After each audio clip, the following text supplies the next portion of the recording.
और यहाँ पर आए सभी लोग को परमेश्वर की एक योजनाएं है। அந்த திட்டம் நிறைவேற வேண்டும் என்றால் உன்னுடைய ஒத்துழைப்பு ரொம்ப அவசியமா இருக்கிறது. अगर वो योजना पूरा होना है तो तेरी साथ आकर प्रभु को தேவனோடு கூட ஒத்துழைக்கும்போது தான் அந்த இடத்துல தீர்க்கதரிசன வார்த்தைகள் நிறைவேறுகிறது. और हमारे प्रभु के साथ तू देगा तो ही आकर भविष्यवक्ताने के कार्य पूरे होंगे. வேத வார்த்தைகள் நிறைவேறுகிறது. बाइबल के वचन पूरे होंगे. சகல காரியங்களும் நிறைவேறுகிறது. सब कार्य पूरे होंगे. எழுப்புதலுக்காக ஜெபிக்கிற நாம தேவனோடு கூட ஒத்துழைக்க வேண்டும் என்கிற அப்படிப்பட்ட ஒரு சிந்தனை நமக்கு தேவை. जागृति के लिए प्रार्थना करते हैं, ऐसे हम आगे परमेश्वर के कार्य को साथ देना भी सीखना है. We are praying for revival. हम आकर जागृति के लिए प्रार्थना we have to obey, we have to cooperate with God's plan. और परंतु परमेश्वर की बात को मानना है और परमेश्वर का साथ देना है. அப்பதான் இந்த காரியங்கள் நிறைவேறும். वही ये कार्य पूरा होगा. மரியாள் அந்த நாளிலே அவர் சொன்னா, இதோ நான் ஆண்டவருக்கு அடிமையா இருக்கிறேன். और मरियम ने यूं कहा, देख मैं परमेश्वर की दास हूं. Totally she was surrendered. और अपने आप को समर्पण कर दिया. முழுமையாக சரணடைந்து விட்டார். अपने आप को पूरा समर्पण कर दिया. உங்களுடைய வாழ்க்கையில தேவன் வைத்திருக்கிற பெரிய ஒரு திட்டத்துக்காக எழுப்புதலுக்காக நீங்க உங்களை முற்றமாய் சமர்ப்பிப்பீர்கள் என்று சொன்னா மட்டுமே அந்த காரியங்கள் நிறைவேற முடியும். பிரியமானவர்களே, यदि तुम परमेश्वर की योजनाओं को कार्यों को आकर अपने आप को समर्पण करोगे तो ही वो पूरा होगा. ஆகையால இந்த ஒத்துழைப்பது நம்ம கீழ்ப்படியது என்பது அது எல்லாவற்றோட மேலான ஒரு ஒரு ஸ்பிரிச்சுவல் மெச்சூரிட்டியா இருக்கிறது. देखो जब आप साथ देते हो ना कभी की कुछ भी कार्य के लिए, वो आपका सभी में अगर आत्मिक कार्य का एक मैच्योरिटी दिखाता है. அந்த ஆவிக்குரிய மெச்சூரிட்டி வருவதற்காக தான் தேவனுடைய சமூகத்தில் அதிக நேரம் நம்ம காத்திருக்க வேண்டும், விழித்திருக்க வேண்டும். और देखो आत्मिक मैच्योरिटी आपको आने के लिए ही परमेश्वर की उपस्थिति में आपको प्रार्थना करके इंतजार करना है. ஆபிரகாமுக்கு அந்த மெச்சூரிட்டி இருந்தது. अब्राहम को मैच्योरिटी था. ஆகையால தான் ஆண்டவர் சொன்ன ஒரு வார்த்தைக்கு அப்படியே கீழ்ப்படிந்து எல்லாவற்றையும் விட்டு வந்தான். और इसीलिए परमेश्वर ने आगे प्रभु अब्राहम का जो परमेश्वर का बात है वो मानता आया. ஒவ்வொருடைய வாழ்க்கையில யாருடைய வாழ்க்கையில எல்லாம் மகா பெரிய காரியத்தை தேவன் திட்டமிட்டாரோ அவங்க எல்லாம் ஒரு ஸ்பிரிச்சுவல் மெச்சூரிட்டி, ஒரு ஆவிக்குரிய முதுமை அவங்களுக்குள்ள நம்ம கண்டிருக்கிறோம். நாம देखो जो जो कोई आकर परमेश्वर की योजना में थे और उसे पूरा किया, उन्होंने सब आकर परमेश्वर का साथ दिया करके हम बाइबल में देखते हैं. Okay, what is spiritual maturity? और आत्मिक मैच्योरिटी का मतलब क्या how to find out the spiritual maturity with us? और आत्मिक मैच्योरिटी हमारे अंदर है, कैसे निकाले? நாம தேவனோடு கூட அதிக நேரம் நம்ம செலவிட நம்ம விரும்புவோம். தேவனுடைய मैच्योरिटी தான் தேவனோடு நம்ம செலவிடுவோம். और परमेश्वर के बारे में हमको मैच्योरिटी यानी समझ हो तो अगर परमेश्वर के साथ हम समय बिताना चाहते हैं. ஒருவன் வீடு கட்ட வேண்டும் என்றால் என்ன செய்யறான்? முதல்ல அவன் ஒரு இன்ஜினியர் கிட்ட போகிறான். अगर किसी को घर बनाना है तो इंजीनियर के पास जाएगा. அன்னைக்கு வீடு கட்டி முடிப்பது கிடையாது. और तुरंत घर नहीं बांधते. அவன் என்ன செய்யறான்? இன்ஜினியர் கிட்ட போய் தன்னுடைய மனசுல இருக்கிற காரியத்தெல்லாம் சொல்லுகிறான். और वो इंजीनियर के पास जाएगा, अपने मन की बात बोलेगा. அப்போ பட்ஜெட்டும் அவர் கேக்குறார். फिर वो बजट पूछेगा. அப்ப பட்ஜெட் சொல்லி அந்த பிளான் இன்ஜினியர் கொடுக்கிறார். और बजट बोलने के बाद इंजीनियर वो प्लान देगा. அது ப்ளூ பிளான் வரையிறார். और ब्लू प्लान वो ஃப்ளோர்ல எப்படி இருக்கணும், और ग्राउंड फ्लोर कैसा रहना है, ஃபர்ஸ்ட் ஃப்ளோர்ல எப்படி இருக்கணும், फ्लोर कैसा रहना அடி है, எந்த பக்கம் இருக்கணும், और आगे सीढ़ी किधर रहना அப்புறம் है, எல்லா ரூம்ல எல்லாம் எந்த பக்கம் எந்தெந்த ரூம் இருக்கணும், और कौन सी जगह कौन सा रूम और कैसा रहना है, எல்லாமே டிசைன் பண்ணி கொடுப்பாரு. और अच्छे से डिजाइन करेगा वो. அதனால ஏறக்குறைய இந்த பிளான் எல்லாம் அவங்க செய்வதற்கு எல்லாமே காரியங்கள் செய்வது இன்ச்சா அடியடியா எல்லாமே அவங்க செய்து ஏறக்குறைய 6 மாதங்கள் ஆகிறது. और वो देखो तो इंच इंच और फुट बाय फुट ऐसे काम करने के लिए लगभग 6 महीने हो जाएंगे. वो तोड़ने के लिए பணம் இருக்கு, கட்டிடுவேன்னு கட்ட முடியாது. पैसा है, बांध सकते नहीं. ஒரு பிளான் இருக்கு, பணம் இருக்கு, எனக்காக வீடு கட்டணும் அப்படின்னு சொல்லி அப்போ இன்ஜினியர்கிட்ட போகும்போது எல்லா விதமான காரியங்களை டிசைன் பண்ணுவாங்க. அதுக்கு ஏறக்குறைய 6 மாதம் ஆகுது. 6 மாதம் ஆகும் என்கிற மெச்சூரிட்டி அந்த வீட்டு ஓனருக்கு வரும் பொழுது மட்டும்தான் ஒரு வீடை கண்டடைவாங்க. अगर पैसे है मैं बात दूंगा करके सब सोचेगा तो नहीं होगा, परंतु वो इंजीनियर के पास जाएगा, प्लान बनेगा, 6 महीने का वक्त होगा करके जो घर बनने वाला वो मालिक को समझ आएगा तो उसे मैच्योरिटी कहते हैं। பெரிய பிளானிங் ப்ளூ பிளான் பண்றதுக்கு அவ்வளவு நாள் ஆயிடும். और खाली प्लान करने का इतना दिन होगा, பட்ஜெட் பண்றதுக்கு அவ்வளவு நாள் ஆகும். बजट दिन के लिए इतना होगा, கவர்மெண்ட்ல அப்ரூவல் வாங்க அவ்வளவு நாள் ஆகும். गवर्नमेंट का अप्रूवल लेना के लिए टाइम होगा। எல்லாமே செய்து முடிப்பதற்கு சில வந்து பில்டர்லாம் பெரிய பெரிய பிளாட் எல்லாம் கட்டறாங்க, அவங்களுக்கு 5 வருடங்களா அந்த அப்ரூவல் கிடைப்பதற்காக. और देखो बड़े बड़े फ्लैट में जो बिल्डर्स है देखो तो 5 साल भी हो जाता है उनका अप्रूवल सब मिलने के लिए। கவர்மெண்ட்ல அப்ரூவல் வாங்குனா இவ்வளவு ஸ்பேஸ் இருக்கணும், வந்துட்டு ஒரு ரூம் இவ்வளவு இருக்கணும், வென்டிலேஷன் இருக்கணும், பார்க்கிங் இடம் இருக்கணும், எல்லாமே வந்துட்டு எல்லாமே அவங்க பார்த்து பிறகுதான் அவங்க பாஸ் பண்ணுவாங்க. और गवर्नमेंट में अगर अनुमति लेके बांधना है तो वेंटिलेटर होना चाहिए, ग्राउंड प्लेस होना चाहिए, कितना फुट आपको छोड़ना चाहिए, हवा आना चाहिए, ऐसे सारे कार्य को देख के वो अनुमति देंगे। இந்த உலகப்பிரமாண காரியங்களுக்கு அநேகருக்கு மெச்சூரிட்டி இருக்குது, ஆனா ஆவிக்குரிய காரியங்கள்ல மெச்சூரிட்டி கிடையாது. உடனே நடக்கணும்வாங்க. அந்த தேவனோடு கூட நடக்கிறவங்களுக்கு மட்டும் தான் அந்த ஸ்பிரிச்சுவல் மெச்சூரிட்டி தெரியும். और देखो अगर ऐसा कहते हैं कि भाई संसार के कार्य में कार्य के लिए इनको इतनी मैच्योरिटी होती है, परंतु अगर ये आत्मिक कार्य के लिए उनको अगर मैच्योरिटी नहीं होते तुरंत हो जाए बोलते हैं। The spiritual person, आत्मिक इंसान, those who are praying, जो प्रार्थना करता है, those who are waiting for the Lord, और परमेश्वर के लिए इंतजार those who करता are है, spent with God, परमेश्वर के साथ समय बिताता है, they are getting spiritual maturity from the Lord. और तो ही वो आत्मिक मैच्योरिटी प्रभु से मांगता They है, can be able to easily understand what's God's plan. और वो आसानी से समझते हैं कि प्रभु जी की योजना क्या है। So builders are they are planning to build the house or flat. और अगर बिल्डर लोग यूं बोलते हैं कि हाउस घर और मकान बांधना है तो First they are going to engineer. फिर इंजीनियर के पास जाएंगे, So engineer asking 6 months for blue plan and everything. और इंजीनियर अगर समय मांगते हैं कि 6 महीने दे दो ब्लूप्रिंट बनाने के He लिए, is revealing everything. That builder is revealing everything. और बिल्डर उसको सब कुछ बताएगा। Then that engineer planning and giving drawing after the 6 months only. और अगर इंजीनियरिंग प्लानिंग और ड्राइंग बनाने के 6 महीने के बाद करते हैं, Every builder says they have maturity, how the building will construct, how the plan will going on. और सारे इंजीनियर को पता है कि इसे बनना है, इसे बनना चाहिए करके उसको ऐसे प्लान देते उसको मैच्योरिटी आती है। Most of the spiritual persons they have worldly maturity, but they don't have.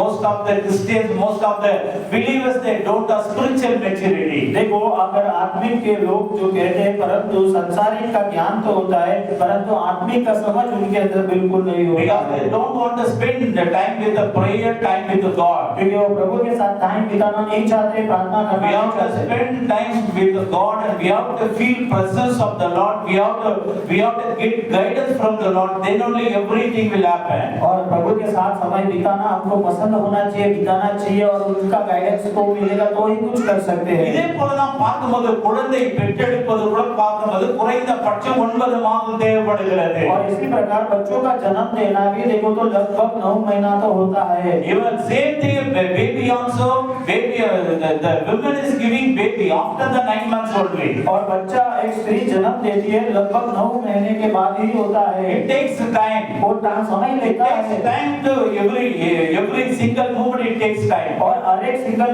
एक दिन क्षण लेता है वो। அப்போ டாக்டர் கிட்ட போகும்போது வந்துட்டு டாக்டர் சொல்றதை கேட்டு அந்த குழந்தை 9 மாதம் 10 மாதம் பிறந்ததான் பிறகுன்ற அந்த மெச்சூரிட்டி கூட இருக்குது. और आके डॉक्टर ने बोल दिया इसीलिए 9 महीना 10 महीने के बाद होगा करके बच्चा करके वो हमको ज्ञान है। ஆவிக்குரிய காரியங்கள்ல அநேகருக்கு மெச்சூரிட்டி இல்லை. ஏன்னா தேவனோடு அவங்க நேரத்தை செலவிடாதபடினால அந்த தேவ திட்டத்தை அறிந்து கொள்ள முடிவதில்லை. ஏன் சொன்னா குறுகின வட்டத்தில் அவங்க வாழ்ந்து கொண்டிருக்கிறாங்க. परंतु आत्मिक ज्ञान नहीं होता है, परमेश्वर के साथ टाइम नहीं बिता है, एक गोल आकार के अंदर वो घूम के आते हैं। ஆனா மரியாள் பார்க்கும்போது நல்ல ஒரு ஸ்பிரிச்சுவல் மெச்சூரிட்டி இருந்துச்சு. परंतु मरियम एक आत्मिक मैच्योरिटी थी। ஆகையால தான் அவர் சொல்லுகிறார், ஐயோ நான் ஆண்டவருக்கு அடிமை. वो कहते हैं मैं परमेश्वर की दासी हूँ। ஆண்டவருக்கு அடிமைன்னு சொல்லி தன்னை முற்றிலுமாய் அர்ப்பணிக்கிறார். मैं परमेश्वर की दासी हूँ करके समर्पण करती है। அப்படிப்பட்ட ஒரு ஆவிக்குரிய ஒரு மெச்சூரிட்டி ஆவிக்குரிய முதுமை உங்களுக்கு வேணும்னு தேவன் விரும்புகிறார். और इसी प्रकार परमेश्वर आपको आत्मिक मैच्योरिटी रहने के लिए प्रभु चाहते हैं। Take time to read the Bible. और समय निकालो बाइबल पढ़ने के Take लिए time to pray. और प्रार्थना करने के लिए समय Take time to निकालो। worship the Lord. परमेश्वर को आराधना करने के लिए टाइम निकालो। Take time to understand His prophecy. और परमेश्वर की जो भविष्यवाणियां समझने के लिए टाइम निकालो। சொல்லப்பட்ட ஒவ்வொரு தீர்க்கதரிசனம் அறிந்து கொள்ளும்படி நேரம் எடுங்க. और परमेश्वर ने जो वचन बोला है उसको पूरा होने तक टाइम निकालो। You know the meaning of devotion. और परमेश्वर की आराधना मतलब क्या है? Devotion is not hit and it is not like hit and run. और अगर वो जो ध्यान बोलते हैं उसको अगर रोक के भागने वाला काम नहीं है। You have to take a lot of time. उसको पहले टाइम लेना You have to sit with the God. You have to sit with the Bible. और परमेश्वर की हजूरी में बाइबल के साथ रहना है। Meditation. और उसको ध्यान के The time takes many times to take for the meditation. और क्योंकि टाइम निकालना ही पड़ता है उससे ध्यान करने के लिए। Reading Bible is a different, meditation is different. और बाइबल को पढ़ना अलग बात हो गई, बाइबल को ध्यान करना अलग बात हो गई। That's called a devotion. और उसी को अगर डिवोशन क्या நம்ம தியானம் என்பது படித்து ஓடி விடுவது கிடையாது. நின்று அதை நம்ம மீண்டும் மீண்டும் வாசித்து தியானிக்கும் போதுதான் அதனுடைய ரகசியங்கள் நமக்கு தெரியும். और बाइबल पढ़ना अलग होता है परंतु उसे मेडिटेट यानी ध्यान करना अलग होता है क्योंकि पढ़ने के बाद उसे बार-बार पढ़ के वो क्या है उसकी जानकारी लेते हैं उसी आकर ध्यान करना कहते हैं। Those who are love God, जो प्रभु से प्रेम करता है those who are love the Bible, और जो प्रभु के वचन से प्रेम करता है time to read the Bible. वो जरूर टाइम लेके They are doing meditation. और वो जरूर मेडिटेट After करते the हैं। meditation only everything God will reveal them. और मेडिटेशन के बाद यानी ध्यान के बाद ही प्रभु जी सब बताएंगे। தியானத்துக்கு பிறகுதான் இந்த தியான காரியங்கள் இருந்துதான் अनेक காரியங்கள் வெளிப்படுகிறது. और ध्यान के कार्य में ही बहुत सारा कार्य उधर प्रकाशित होता है। அன்பான தேவனுடைய பிள்ளைகளே, प्रिय परमेश्वर के बच्चों இப்படி மரியா தியானம் செய்கிறவர்களாகவும் ஜெபிக்கிறவர்களாகவும் ஆண்டவரோடு நடக்கிறவர்களாகவும் இருந்தபடினால தான் தேவன் அவளை செலக்ட் பண்ணாரு. और मरियम देखो तो परमेश्वर के प्रार्थना करती थी, प्रभु को ढूंढती थी, इसीलिए मरियम को प्रभु जी दिखाई दिए। Mary was a very really blessed woman. और मेरी एकदम आशीर्वाद स्त्री थी। She spent a lot of time with God. और प्रभु के साथ समय बहुत बिताती That's why थी। she is very easy to able everything, God's plan and everything. और इसीलिए परमेश्वर के मतलब योजना को आसानी से समझ गई। நாம் இந்த நாள்ல எப்படி இருக்கிறோம்? हम कैसे हैं? Think ourselves. अपने बारे में सोचेंगे। நாம் எப்படி ஆண்டவருடைய காரியத்தை ஈஸியா புரிந்து கொள்கிறோம்? क्या प्रभु की कार्य में हम समझते हैं? தேவனுடைய திட்டங்களை புரிந்து கொள்ளுகிற அளவு முதுமை நமக்கு இருக்கிறதா? परमेश्वर की योजना को समझने के लिए हमारे पास प्रेम है। தேவனுடைய திட்டம் நிறைவேறும்படி ஆண்டவர் உங்களை என்னை தேடிக்கொண்டுதான் இருக்கிறார். परमेश्वर की योजना पूरी होने के लिए परमेश्वर आपको और मुझे ढूंढते हैं। யாரை நான் அனுப்புவேன்? யார் நமது காரியமாய் போவார்? मैं किसको भेजूं मेरे कार्य के लिए? ஆண்டவரோட உட்கார நேரம் இல்ல. प्रभु के साथ टाइम नहीं We are है। so busy in the world. और बहुत बिजी है दुनिया में। ஆகையால ஆண்டவர் பேசுகிற சத்தம் நம்ம கேட்கிறோம். प्रभु जो बात करते हैं आवाज नहीं सुनाई देती। ஆண்டவருடைய வழிநடத்தல் புரிய और மாட்டேங்குது. परमेश्वर की चलाव पता नहीं चलता है। Nowadays people are running behind the money and the honor. और आजकल के लोग देखो तो पैसे फेम के पीछे भागते हैं। God's people we have to run behind God's presence. और प्रभु के बच्चे हम आके प्रभु की उपस्थिति के लिए भागना है। ஆகையால தேவதூதன் சொல்லும் பொழுது அந்த இடத்துல மிகுந்த சந்தோஷம் அடைகிறார். और स्वर्गदूत यूं कहते हैं बहुत खुश होते हैं। ஆண்டவருக்கு அர்ப்பணிக்கிறார். और परमेश्वर நாம் ஆண்டவருடைய காரியங்களை நம்ம புரிந்து கொள்வோம். और भी परमेश्वर के कार्य को ஆண்டவருடைய समझेंगे காரியங்களுக்கு நம்ம முற்றிலும் அர்ப்பணிப்போம். और परमेश्वर के कार्य के लिए समर्पण करेंगे தேவ திட்டம் நம்முடைய வாழ்க்கையில நிறைவேறும். और उसके बाद प्रभु की योजना पूरी होगी। என்னுடைய வாழ்க்கையில தேவ திட்டம் புரியாமல் நான் 5 ஆண்டுகள் நான் வேஸ்ட் ஆக்கிட்டேன். और मेरे जिंदगी में देखो 5 साल तक प्रभु की योजना को मैं समझ नहीं पाया। और திட்டங்கள் சில நேரத்துல கடினமா தோன்றும். और उनका जो योजना है कभी-कभी कठोर रहेगा। அதுக்கு கீழ்ப்படிவது என்பது ரொம்ப கடினமான ஒரு और காரியம். उसका बात मानना बहुत कठोर बात है। ஆண்டவரோடு நடக்குவது அது எளிதாகிறது. प्रभु के साथ चलेंगे आसान होगा। வாலிப பெண் திருமணமாகாமல் அவள் கர்ப்பம் தரிக்கிறாள் என்பது அதுக்கு ஒத்துக்கொள்ள வேண்டும் என்பது சாதாரண ஒரு காரியம் கிடையாது. एक कुंवारी कन्या अगर बिना विवाह के अगर गर्भवती होती है तो उसको मानना अगर आसान बात नहीं है। ஏனென்று சொன்னா மனிதனுடைய சித்தத்தின் பிரகாரமா இயேசுவானவர் பிறக்க கூடாது. தேவ சித்தத்தினால பிறக்க வேண்டும் என்பதுதான் ஒரு புருஷனுடைய சித்தத்தின்படி இல்லாம தேவ தேவ சித்தத்தின் பிரகாரம் இயேசுவானவர் பூமியில பிறந்தார். क्योंकि अगर एक पुरुष के द्वारा अगर प्रभु का जन्म नहीं हो सकता, केवल प्रभु के परमेश्वर के द्वारा ही हो सकता है, इसीलिए ये घटनाएं हुई थी। ஒத்துக்கொண்ட பிறகு எல்லாம் காரியம் முடிகிறது. और उसने माना, उसके बाद काम हुआ, இயேசுவானவர் பிறக்கிறாரு. और प्रभु यीशु जन्म हुए। முதல் செய்தி யாருக்கு கொடுக்கப்படுகிறது தெரியுமா? सबसे पहला आकर मैसेज किसको दिया गया? வீடு எல்லாம் விட்டு ஊரெல்லாம் விட்டு காட்டுல போய் தனிமையா ஆடுகளுக்கு பின்பதாக தியாகம் செய்து ஆடு மேய்த்து கொண்டிருக்கிற அந்த மேய்ப்பர்கள் தான் முதல் செய்தி கொடுக்கப்பட்டது. घर को गांव को छोड़ के बाद जंगल बिहड़ में चरवाह करने वाले गधे यानी चरवाही लोगों को ही पहला मैसेज दिया गया, அவங்களுக்கு தான் கொடுக்கப்பட்டது. उनको पहला मैसेज दिया गया था। தேவனுக்கு பார்க்கும்போது எப்பவுமே பார்க்கும்போது ஏழை எளிய ஜனங்கள் மீது, பாமர ஜனங்கள் மீது, அனாதைகள் மீது, ஆதரவற்றவர்கள் மீது ஒரு தனிப்பட்ட அக்கறை இருக்கிறது பிரியமானவர்களே. और हमारे प्रभु यीशु को देखो तो अगर अनाथ और आगे जो त्यागे हुए गरीब कंगाल लोग और ऐसे बिछारे लोग के पास ही प्रभु ज्यादा प्रेम रखते हैं। இந்த மேய்ப்பர்கள் பார்ப்பது ஆடுகளோடு கூட இருந்ததனால ரொம்ப ஸ்மெல் அடிக்கும் அவங்க கிட்ட போனா. और वो चरवाहे लोगों के वो भेड़ बकरी के साथ रहते, इसके लिए उनके ऊपर आकर बकरी का बॉस मारेगा। நாங்க காடுல மலையில ஊழியம் செஞ்சதனால அதை எங்களை ஈஸியா உணர முடியும். क्योंकि हम आकर जंगल बिहड़ में सिपाही की, इसीलिए हमको पता है ரொம்ப அழுக்கடைந்து இருப்பாங்க. और गंदे कपड़े में அந்த ஆடுக மேல இருக்கிற ஸ்மெல் அவங்க மேலயே இருக்கும். और वो भेड़ बकरी का जो स्मेल है वो उनको भी लगेगा। அவங்க கிட்ட போய் பேச விரும்ப முடியாது. और उनके नजीक हम बात तक नहीं कर सकते। அந்த மாதிரி இருக்கும். ऐसा रहेगा, எல்லாரால புறக்கணிக்கப்பட்டவங்க. ठुकराएंगे। அநேகருக்கு மேய்ப்பர்கள் ஆடு மேய்க்கிறவங்க சொன்னா அவங்க வந்து என்ன எல்லா காலத்துல ஒதுக்கி வச்சிருவாங்க. और बहुत सारे लोग आकर देखो ये चरवा है करके बोलेंगे, इसको भाई साइड रखो बोलेंगे। ஆண்டவர் அவங்கள செலக்ட் பண்ணி அவங்களுக்கு தான் ஃபர்ஸ்ட் மெசேஜ் ஆண்டவர் அனுப்புறார். और उनको प्रभु सेलेक्ट करते हैं, पहला मैसेज देते हैं। நாம நினைச்சிருப்போம் அவங்க ஆண்டவருக்கு விசேஷித்தமானவங்க, இவங்க ஆண்டவருக்கு விசேஷித்தமானவங்க சொல்லிட்டு, ஆனா பார்க்கும்போது ஆண்டவருக்கு நீதான் விசேஷித்தமானவர், நீதான் விசேஷித்தமானவர். और हम यूं सोचते हैं कि प्रभु को वो श्रेष्ठ है, ये श्रेष्ठ है, परंतु तू श्रेष्ठ है, तू श्रेष्ठ है प्रभु के लिए। தேவதூதன் வந்து அவங்களுக்கு மிகுந்த சந்தோஷத்தை உண்டாக்கும் நற்செய்தி உங்களுக்கு தெரிவிக்கிறார். और स्वर्गदूत आकर उधर यूं बहुत खुशी होने वाले समाचार देते हैं। அதனால் தாவீது ஊரிலே வந்து ரட்சகர் பிறந்திருக்கிறார் என்ற செய்தி சொல்றாங்க. और दाऊद के नगर में तुम्हारे लिए एक उद्धारकर्ता जन्म हुए करके कहते हैं। அவங்களுக்கு பார்க்கும்போது அழகா என்ன செய்து ரொம்ப தெளிவா எல்லா காரியங்களும் தெரியும் அவங்களுக்கு அங்க வந்து ஆண்டவர் வெளிப்படுத்துகிறார். और वो लोगों को परमेश्वर एकदम क्लियर कट बताते हैं। ஆகையால் ஆண்டவருக்கு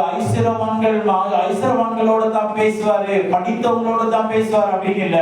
ஒன்றும் இல்லாதவர்களோடு கூட, ஏழ்மையானவர்கள், படிப்பறி இல்லாதவர்கள், ஒன்றும் இல்லாதவங்களை கூட ஆண்டவர் அதிகமா நேசித்து ஆண்டவர் சகல காரியங்களை வெளிப்படுத்த போதுமானவராய் இருக்கிறார். और हमारे परमेश्वर अगर मालदार लोगों और पढ़े लिखे लोगों ऐसे लोग से बात करते हैं सारे, परंतु कुछ भी नहीं है, गरीब कंगाल लोग, ठुकराए लोग, सभी से हमारा प्रभु जी बात करते हैं। மூன்றாவது பார்க்கிறோம் வான சாஸ்திரிகள். और तीसरा देखें तो आपके ज्योतिष लोगों, அவங்களுக்கு தேவதூதன் தோன்றல, उसको स्वर्गदूत नहीं दिखाई दिए। ஆண்டவருக்கு தெரியும் அவங்க வானத்துல நடக்கிற வந்துட்டு எல்லா கிரகங்கள் காரியங்களை பார்த்து அவங்க கண்டுபிடிச்சு தேடிட்டு வந்துருவாங்க ஆண்டவருக்கு தெரியும். और परंतु प्रभु को पता है क्योंकि वो दिन तारीख को देखेंगे, उससे युगित करके वो आकर आ जाएंगे। ஆனாலும் அவங்களுக்கு கண்டுபிடிக்க முடியவில்லை. परंतु वो युगित नहीं कर पाए। அவங்களுக்காக நட்சத்திரமானது வழி காட்டினது. परंतु उनके लिए एक तारा ने इस टाइम उनको रास्ता बताया। இயேசுவை கண்டு வெகுமதிகளை வைத்து தாழ விழுந்து வணங்குறாங்க. और यीशु मसीह को देख के वो अपने आप पूरे नम्र बने। அவங்க இயேசுவை கண்டுபிடித்துக் கொள்கிறாங்க. और यीशु मसीह को ढूंढे, ரொம்ப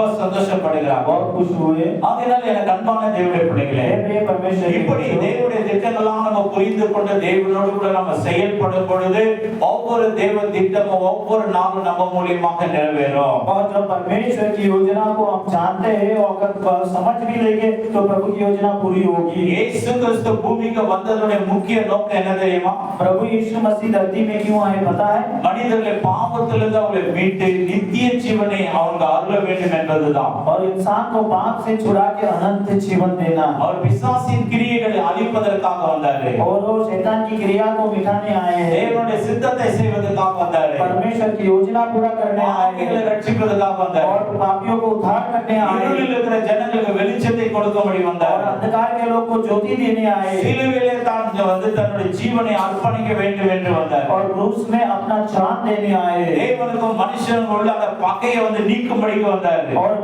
परमेश्वर इंसान के बीच में जो बिछड़ाव है उसे पूरा करने आए हैं। இப்படிப்பட்ட காரியங்களுக்காக பெரிய ஒரு திட்டத்தை வைத்து இயேசுவானவர் பூமிக்கு வந்தார். और इतना बड़ा नसीब को पूरा करने के लिए प्रभु धरती पे आए। பரிசுத்தவான்கள் சொல்றாங்க 31 காரணங்கள் இருக்கிறது இயேசுவான பூமிக்கு வந்ததுக்காக. और पवित्र वाणियों कहते हैं कि 31 अगर रीजन है यानी कार्य है प्रभु जी धरती पे आए। ஆகையால அதே 31 காரியங்களை தியானிக்க நமக்கு நேரம் இருக்காது. और 31 कार्य को ध्यान करने का टाइम नहीं ஒரு है। சில காரியங்களை மட்டும் தியானிக்க இருக்கிறோம். कुछ कार्य को ध्यान करेंगे। Jesus Christ came to earth with a divine purpose. और प्रभु यीशु जी ये धरती पे आकर एक बहुत बड़ी योजना से आए हैं। The first thing is पहला कार्य redeeming humanity from the sin.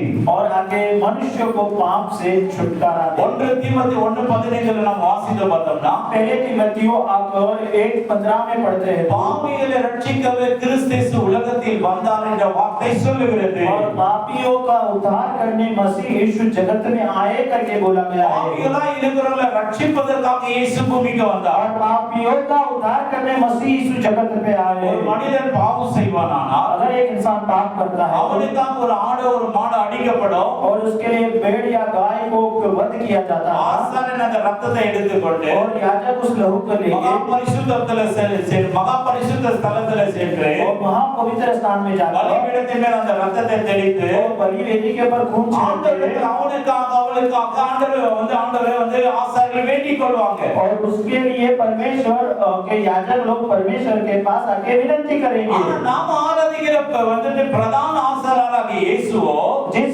परमेश्वर यानी प्रधान याजक जो प्रभु यीशु தன்னுடைய சொந்த ரத்தத்தை எடுத்துக்கொண்டு போய் பிதாவின் மகா பரிசுத்த ஸ்தலத்தில் தெளித்து என் ஜனங்களுடைய பாவங்களை மன்னியும் என்று சொல்லி கேட்கிறார். और अपना खुद का खून ले जाके पिता के दाहिनी और बैठ के आकर उनसे विनती करते हैं कि मेरे लोग को क्षमा करो। உலகத்தில் இருக்கிற ஜனங்கள் பாவிகள் மட்டுமல்ல உதவியற்ற பாவிகளாக இருந்தாங்க. और संसार के लोग खाली पापी नहीं थे परंतु असहायक थे।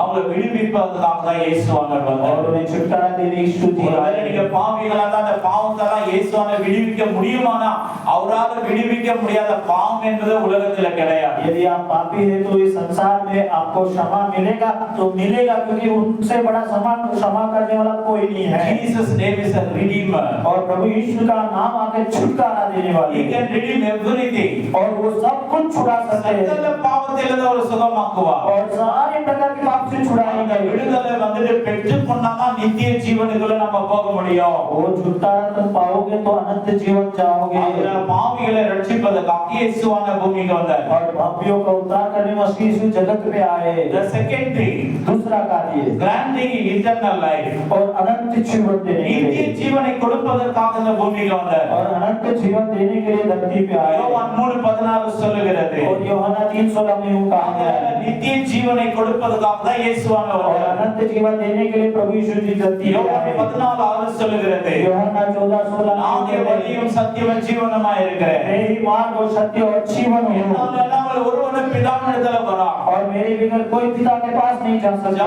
John 14:6 और जॉन आगे 14:6 में यूं कहा गया says है he is the way, he is the truth, he is the life. और मैं ही मार्ग और सत्य और जीवन हूँ அவரால் அல்லாமல் ஒருவனும் பிதாவினிடத்தில் வரான். और मेरे बिना कोई पिता के पास नहीं जा பூமிக்கு सकता। வந்தது வந்து அந்த பரலோக ராஜ்யத்தை நித்திய ஜீவனையும் மனிதர்களுக்கு கொடுக்க வேண்டும் என்பதற்காக தான் இந்த பூமிக்கு வந்தார் वो பிரியமானவர்களே. धरती पे इसीलिए अवतार लिए कि अगर मनुष्य को अनंत जीवन दे। The third thing, तीसरा to fulfill God's will. और परमेश्वर की योजना पूरा தேவனுடைய करने திட்டத்தை நிறைவேற்றுவதற்காக வந்தார். और परमेश्वर की योजना पूरा करने आए। யோவான் 4:34 வசனத்தை வாசித்து பார்த்தோம்னா देखो यूहन्ना 4 और 34 में यूं देखते அங்கே हैं இயேசுவானவர் சொல்றார் பிதாவின் சித்தத்தை செய்து முடிப்பது என்னுடைய உண்மையான போஜனமாய் இருக்கிறது. और उधर प्रभु यीशु जी यूं कहते हैं कि पिता की इच्छा को पूरा करना मेरा सच्चा खाना है। எல்லாரும் அவங்களுடைய ஆசையை நிறைவேற்ற ஏதோ ஒரு பிரயாணம் பண்ணிட்டு இருப்பாங்க. और सब लोग अपनी इच्छा को पूरा करने के लिए कुछ भी काम करते ஆனா हैं இயேசுவோ